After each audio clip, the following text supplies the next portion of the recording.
எனக்கு எல்லா வேஷமும் போட்டிருக்கேன். நான் எனக்கு நீ வேஷம் கட்டாத. நான் வேஷம் கட்ட சொல்லி டைரக்டும் பண்ணிருக்கேன். நான் யாரையோ தனியா ஒரு கட்சியை சொல்லுங்க, யார் செஞ்சாலும் சொல்றேன். நான் போர் என்று கலைஞர் நமக்கு சொன்னார், அப்பா இங்கிலீஷ் தான்ப்பா கேடையாம், இதுதான் வாழ்னு. ஏன்னா சண்டை போட்டே பழகிட்டோம் நமக்கு, அதனால சண்டை சொன்னாதான் புரியுங்கிறதுக்காக சொன்னார். 2 மலையாளிகள் சந்திச்சுக்கிட்டாங்கன்னா மலையாளிகளும் அப்படின்றாங்களே, நம்ம தமிழர்களும் தமிழனானும் அப்படின்னு சொல்றாங்க. தமிழ்நானியே என் கனவெல்லாம் ஓ நீயும் திராவிடனா என்று நாடெல்லாம் சென்று தேட வேண்டும் நம் உறவை. அப்பொழுது சொல்வோம் உயிரே உறவே தமிழே என்று. இந்த மீன் ஏங்க திரும்பி சொல்லிக்கிட்டே இருக்காங்க.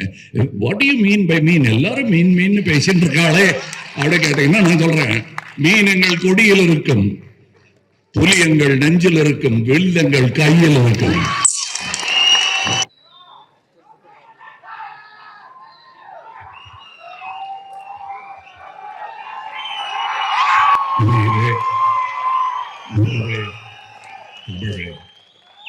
எவ்வரங்குக்கும் பொருந்தும் மையத்தின் குரல் இது.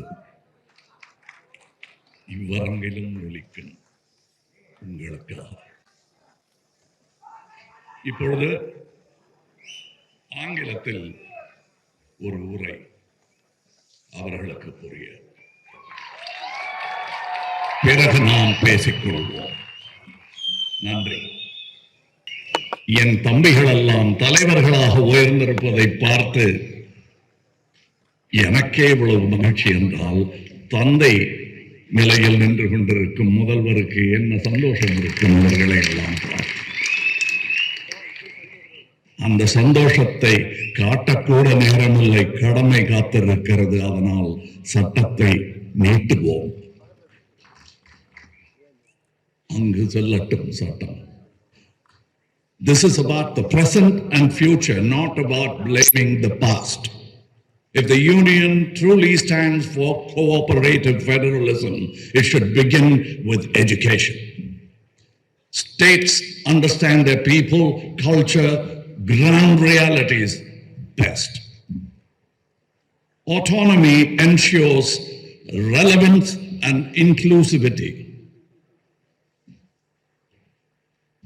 No imposition of language. Language is only a medium and not the purpose of education. Tamil Nadu's SAP follow the 2-language formula. Let us be very clear, it's Tamil and English.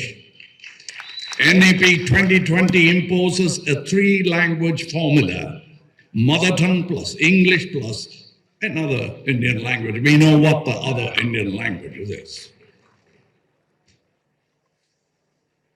Students should master 2 languages well and learn others based on practical need. I'll give you an example. Me. I personally learned 6 languages, 4 of them extramurally. பள்ளிக்கு வெளியிலிருந்து கற்ற பாடங்கள் அவை. எழுத்து தெரியாது எனக்கு. இதை நினைத்து இன்றும் புலம்பிக் கொண்டிருக்கிறேன். அது மெதுவாக நடக்கட்டும். எனக்கு வேண்டிய மொழிகளை நான் கற்றுக்கொண்டேன் எனக்கு தேவைப்படும் போது. ஆனால் என் தாய்மொழி தமிழ் தான். இது எல்லாரும் சொல்லுவாங்க, இங்க பிறந்துட்டா அந்த வார்த்தை வந்துடும். ஏன்னா அம்மா கிட்ட இருந்து வந்தது தமிழ், பாலோடு வந்தது. Today, technology enables a real-time translation in one's own voice, making language imposition unnecessary. இது போதும். எங்க மொழி இங்க இருக்கு, இங்க எது வேணா வரும். இப்படி நான் என் மொழியிலேயே சொன்னா அங்க அவன் மொழியில போகும். நீங்க இந்த கதையெல்லாம் எங்ககிட்ட விடாதீங்க. அது யாரா இருந்தாலும். நான் யாரையோ தனியா ஒரு கட்சியை சொல்லுங்க, யார் செஞ்சாலும் சொல்றேன். இல்ல அதெல்லாம் நல்லதுதான் சொல்ற தீயவர்களே திரும்பி பாருங்கள். அங்க அண்ணா இருக்கிறார். அவர் ஆரம்பிச்சது இன்னைக்கு நடக்கலைன்னா நம்ம என்ன பண்ணிட்டு இருந்தோம், கட்சியா புரிஞ்சு விளையாடிட்டு இருக்கிறதுக்காக சொல்லிட்டு பண்ணார் அவரு. அவர் பேரை வச்சுக்கிட்டு நம்ம பல்லாக்க பிச்சை எடுத்துட்டோம், தமிழ் போக வேண்டிய பல்லாக்க பிச்சை எடுத்துட்டோம். இந்த அரங்கத்தில் பேசுவதுக்கு கோபத்தை காட்டுங்கிறாங்க, அங்கெல்லாம் கோபத்தை காட்ட வேண்டாம், சட்டத்தை நீட்டுவோம். இந்த கோபத்தை இந்த அரங்கத்தில் நான் ஏன் காட்டுறேன் தெரியுமா, இங்க பேசவே முடியாம பண்ணிட்டாங்க. இங்கே திருமணங்கள் நடந்து கொண்டிருந்த போது திருவுளங்கள் அறிவுளங்கள் வெளியே நின்று கொண்டிருந்தன.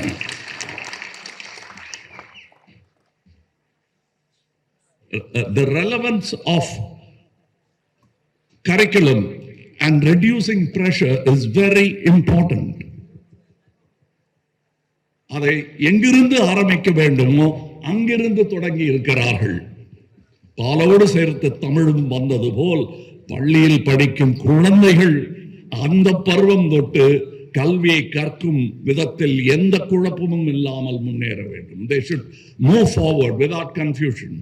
Wisdom is the path ahead. அதை புரிந்து கொள்ள வேண்டும். Tamil Nadu's SAP ensures relevance by including constitution, financial literacy, environmental studies. Let's not trouble our children. I wrote something before I comfortably lean back to my Tamil. I will say one more thing which I wrote to my friends who couldn't actually understand what I was saying in Tamil. அவங்களுக்கும் புரியணும்ல, அதுக்காக ஒன்று எழுதியிருந்தேன், மன்னிக்கணும். இப்போ தான் எழுதினதுனால மனசில் பதியல, காதல கேட்டா போதும்.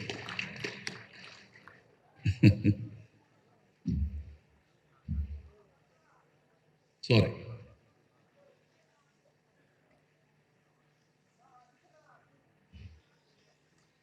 இது ஆங்கிலத்தில் அழகாக சொன்னது, கோபம் இல்லாமல் சொன்னது.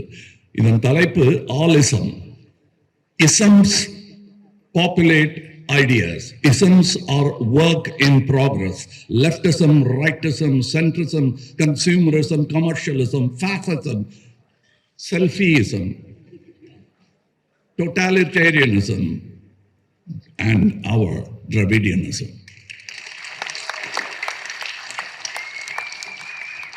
After war and peace, can we think of and arrive at an inclusive world for all, exclusive rights for all, and depart to possibly wisdom for all? அவங்களை சொல்லி முடிச்சாச்சு. இதுவும் புரியலன்னா அப்புறம் என்ன பண்ணலாம்னு பார்க்கலாம். நான் போர் என்று கலைஞர் நமக்கு சொன்னார், அப்பா இங்கிலீஷ் தான்ப்பா கேடையாம், இதுதான் வாழ்னு. ஏன்னா சண்டை போட்டே பழகிட்டோம் நமக்கு, அதனால சண்டை சொன்னாதான் புரியுங்கிறதுக்காக சொன்னார். அது சொல்லி ரொம்ப நாள் ஆச்சு. அது சொல்லும் போது குழந்தைகளாக இருந்தவர்களாம் மீசை முறுக்கிட்டு இந்த மேடையில் உட்கார்ந்துருக்காங்க. அதனால அந்த போருக்கு நாள் குறிக்கும் பழைய பஞ்சாங்கத்தை தூக்கி போட்டுட்டு புதுசா நாம சொல்லுவோம். நாம குறிக்கிற தேதி நாளைக்கு நல்லது நடக்கும் என்பதற்காக குறிக்கப்படும் தேதி. அது நடந்தே தீரும், நடக்க வேண்டும். அதாவது ஆகாரத்திற்காக அழுக்கை சாப்பிட்டு தடாகத்தை சுத்தப்படுத்துகிறதே மீன். அதை போல நாம் எப்படி 2 திராவிட மனங்கள் என்னை ஆட்கொண்டு விட்டது என்பதை பாருங்கள். தாமரை பூத்த தடாகங்களே, உண்மை தந்த காலத்திலே எங்கள் தூய்மை சகோதரர் தூர்ந்து மடிந்ததை சொல்லவோ ஞானத்திலே. பாருங்க, கலைஞர் சொன்னதும் பாரதிதாசன் ஐயா அவர்கள் சொன்னதும் எப்படி என் மூளையில் இறங்கிடுச்சு. என் மொழியில சொன்னாலே எனக்கு அது புரிஞ்சிடும். ஏன்னா அதோட கருத்து ஆழம் மொழி கடந்தது. இதையெல்லாம் ஏற்றுக்கொண்டு இப்ப நம்ம நிறைய யூடியூப்ல பார்க்கணும். கிண்டல் அடிக்கிறாங்க, கேலியா பேசுறாங்க. ஆனால் அது ஒத்துக்கொள்ளப்பட்ட உண்மை. 2 மலையாளிகள் சந்திச்சுக்கிட்டாங்கன்னா, ஓ மலையாளிகளும் அப்படின்றாங்களே, நம்ம தமிழர்களும் தமிழனானும் அப்படின்னு சொல்றாங்க. தமிழ்நானியே அடடே வா அப்படின்னு சொல்றது எல்லாருக்கும் உண்டு. ஆனால் என் கனவெல்லாம், ஓ நீயும் திராவிடனா என்று நாடெல்லாம் சென்று தேட வேண்டும் நம் உறவை. அப்பொழுது சொல்வோம் உயிரே உறவே தமிழே என்று இந்த மேடையில் என்னை நிறுத்தி இவர்கள் அலங்காரமாய் உட்கார்ந்திருப்பதை பார்க்க வைத்ததற்கு நன்றி. இந்த அரங்கத்தின் அறிவாளிகள் மேடையிலும் அரங்கத்திலும் அமர்ந்திருக்கிறார்கள். நாளைய தலைவர்கள் இவ்விருவிடங்களிலும் நடக்கிறார்கள். அதை பார்த்து மழுகிறேன் மையத்தில் நின்று. எனக்கு தெரிந்த பெரிய மையத்தூண் வள்ளுவர். அவர் பிடித்த திராசின் முள்ளாக நம் தலைவர்கள் எல்லாம் நின்றே ஆக வேண்டும். அவர்களுக்கு அடிவருடுவதில் எனக்கு எந்த வெட்கமும் இல்லை, கோபமும் இல்லை, அது பெருமையும் இல்லை, என் கடமை. அதுக்கு முன்னாடி குழந்தைகளோட இவர் நின்றுட்டு இருந்த போட்டோ பார்த்த போது எனக்கு தோணுனது அப்படியே கொட்டிட்டேன். இந்த கூட்டத்தில் தான் அப்படித்தான் அளந்தெல்லாம் பேச வேண்டியதில்லை, மனசில் பட்டதை பேசலாம். ஆனா வெளியே போகும்போது ஜாக்கிரதையா பேசணும். அது எனக்கு தெரியும்.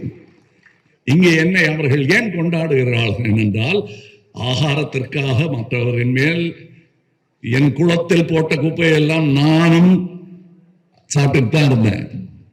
இன்னைக்கு என்ன பல பேர் சொல்லி கூப்பிடுறாங்க, எல்லாமே எனக்கு பொருந்தும். எனக்கு எல்லா வேஷமும் போட்டிருக்கேன் நான். எனக்கு நீ வேஷம் கட்டாத.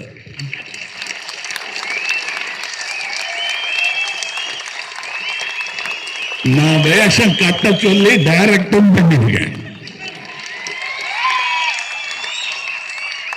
சரித்திரம் வேறு புராணம் வேறு என்று புரிந்தவர் யாம். இந்த மீன் ஏங்க திரும்பி திரும்பி சொல்லிக்கிட்டே இருக்காங்க. வாட் யூ மீன் பை மீன்? எல்லாரும் மீன் பேசிட்டு இருக்காளே அப்படி கேட்டீங்கன்னா நான் சொல்றேன், மீன் எங்கள் கொடியில் இருக்கும், புலி எங்கள் நெஞ்சில் இருக்கும், வில் எங்கள் கையில் இருக்கும். வில் இருந்தால் வழி உண்டு. There is a will, அது இங்கிலீஷ்ல. There is a way. அதைத்தான் செய்து கொண்டிருக்கிறோம், அதைத்தான் தொடர்ந்து செய்வோம். அதற்கு தோள் கொடுப்பதில் எனக்கு எந்த பயமும் இல்லை. அது என் கடமை. சொல்ல வேண்டிய இடத்தில் சொல்லிவிட்டேன். என் தோள், எனக்கு 3 அம்மா. ஒரு அம்மா செத்துட்டாங்க, என்னை பெத்த அம்மா. அப்புறம் மிச்சம் இருக்கிறது என் சினிமா, இந்த இந்திய தாய். இந்த 2 தாய்களுக்காக என் 2 தோளும் இருக்கும். என்னை இடது பக்கமும் யாரும் இழுத்துற முடியாது மொத்தமா, வலது பக்கமும் யாரும் இழுத்துற முடியாது மொத்தமா. என் பெயர் கமல் ஹாசன். நான் இந்த குளத்தில் தான் பொறுப்பேன். வணக்கம்.